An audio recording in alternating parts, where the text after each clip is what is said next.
Mkangu! Mkangu! Unafanya nini hapa? Uliniaga unaenda Dodoma. Hapa ndo Dodoma? Oya, habari wewe nani? Mume wangu. Oh, mume wako? Unafanya nini hapa? Wewe uliambia unarusha ndege, kumbe unaruka na ungo. Kwa kushakuwa mahakamani hapa mnarusha na kesi zenu au si? Mke wangu. Oya, baria mke wangu nini babu? Kwa nikafanya nini? Sikia kwanza umepitia wapi ulipoingia? No reform na uchawi. No reform na uchawi. Kwa wewe mchawi, si ndio? Sasa sikia ngombe kitu. Nadhani unifahamu.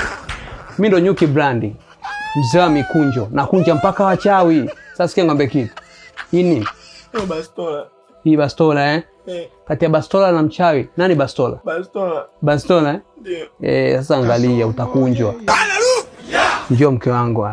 Mke wangu. Mke wako nini? Haya, muite shemeji. Mke wangu. Muite shemeji, nitakupasua ubongo sasa hivi. Shemeji yake. Shemeji yake. Wewe. Kwa hiyo shemeji kuanzia leo. Sawa? Ndio mke wangu. Shemeji Yake. Alafu ondoka kama ulivyokuja. Sasa mimi naona aibu. Unaona aibu na mtoto wake unang'ata vidole, si ndio? Utakunjwa. Naona aibu.